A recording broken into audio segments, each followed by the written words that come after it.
Hello and welcome back to our channel. In today's video we're on board another Ribeye 785. We've just sold one of these and we can't wait to give you a full tour of another great example. Brilliant to get on the water for the season. So join me for a tour around this 2018 Ribeye 785.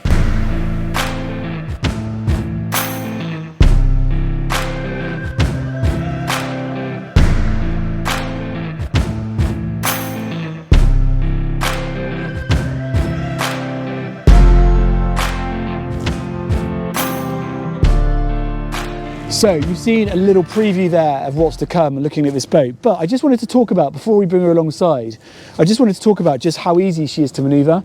Now this boat's fitted with that lovely V6 300 Yamaha.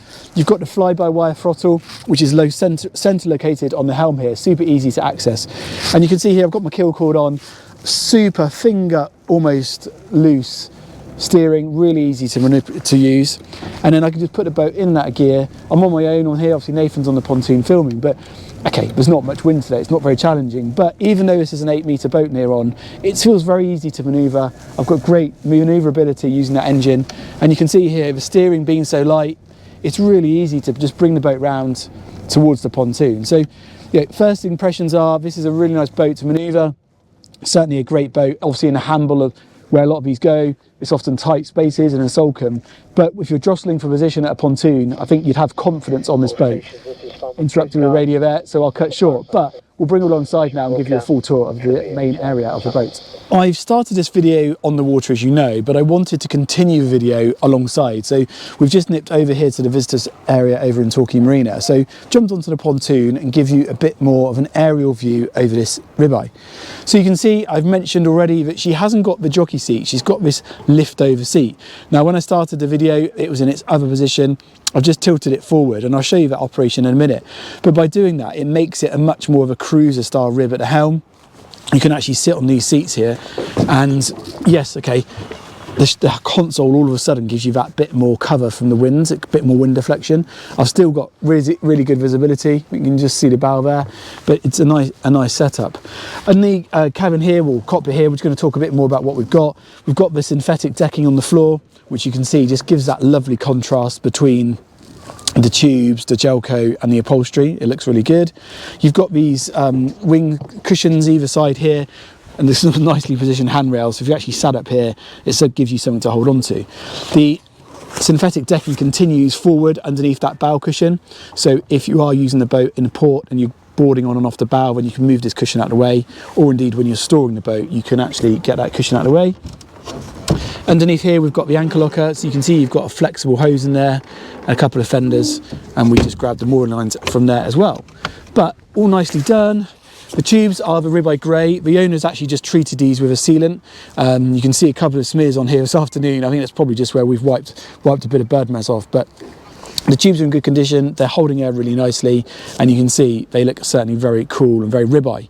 The suicide heat seat here on the forward of the helm console lifts up, as you probably know. So if I lift that up under here, you've got your battery in there, and then you've also got your main fuses and the speakers, the rear of the speakers that you can see there in the console. All the upholstery is in really nice condition. I mentioned originally at the start of the video the covers. We'll show you those when we pack her away, but she's got lovely brand new covers that were made by X Sails and Canvas, and they're really nicely done, great material. Just giving you a slightly different aspect now on the cockpit. You can see there you've got this table which has got the inset cup holders, and if I just sit down on this rear bench seat, okay, it's a bit of a reach, but it's a perfect place to store a drink on that table. You can remove the table if you want to, it's just on the leg that you can just ping out. And then underneath me here, you'll see we've got the rear seat locker, which is very Ribeye.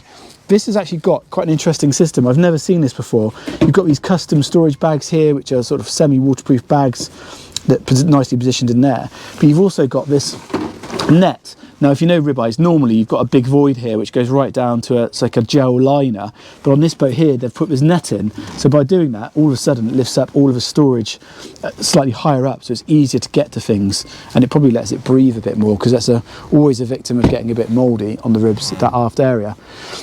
The tower itself is strong enough to ski from or pull a towable from, so you can see up here you've got your ski eye tuck you underneath, all in stainless steel.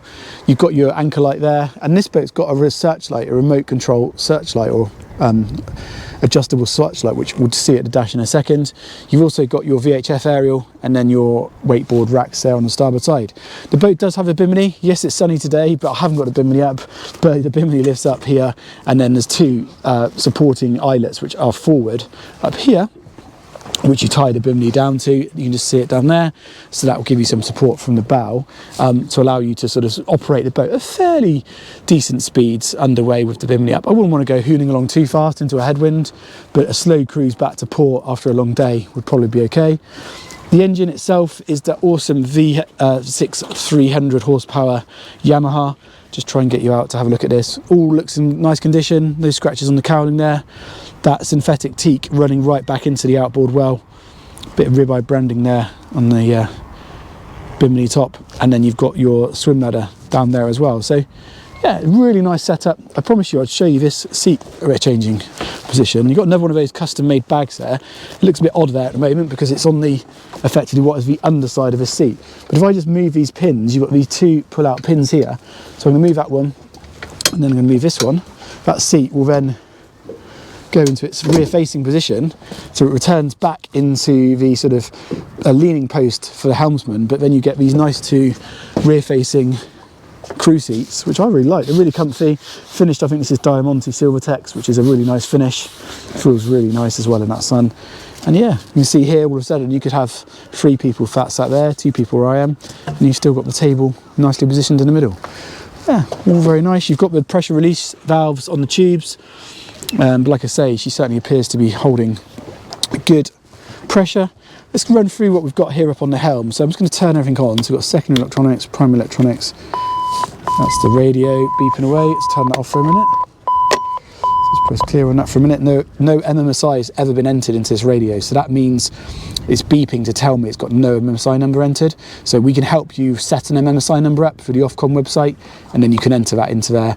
You've also got the Fusion head unit there. You see that's just firing up. We've got the Garmin is just firing up down here. So we'll come back to those in a second. Nav lights. Got red and green have come on. It's so sunny you probably can't see those, but I can. You've got your anchor light as well. Is that working? Oh no, I'm on the wrong switch, Tom. What am I doing? Where's my anchor light? Deck lights.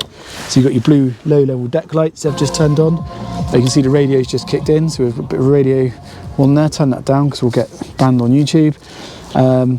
So yeah, all in all, bilge pump there operating. You can hear actually the VHF just working there as well.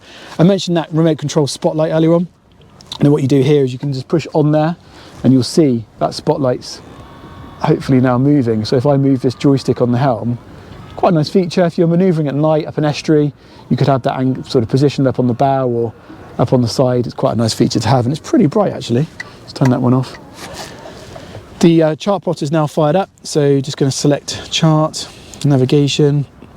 So you can see here we're in Torquay, really easy to use, modern, up to date. You can see it's really quick to act. Zooming in, in fact this pontoon is so new here at Torquay, it's not on the chart. But yeah, all nicely done. Just turn the ignition on for you. So we'll have a quick look at the hours.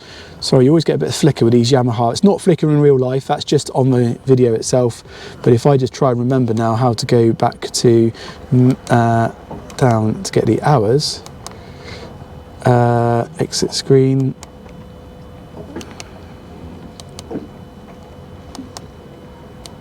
So she's done 156 hours. I don't know if you can actually see that without flickering. Like I say, that is not flickering in real life.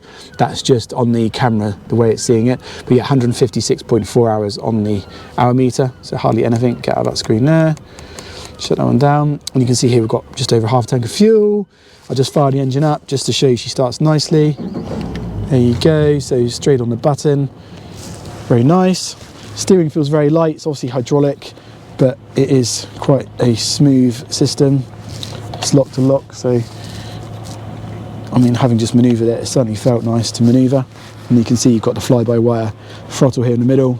Super easy to select gears, as you'd expect. And you've got this little glove box here on the port side, just for keeping bits and pieces in. Great place for foam. All very nice indeed. So I think what we'll do now is we'll go and take her back to the berth, but I'll leave you with a quick note to say that if you're interested in this rib, the full details will be in the description below. You'll have seen our contact details on the screen as well. So if she is of interest, please do let us know. We'd love to hear from you. She's actively for sale. We can help with mooring, we can help with delivery, we can help with everything you need. So please get in contact. Thank you for watching, and we'll see you again soon.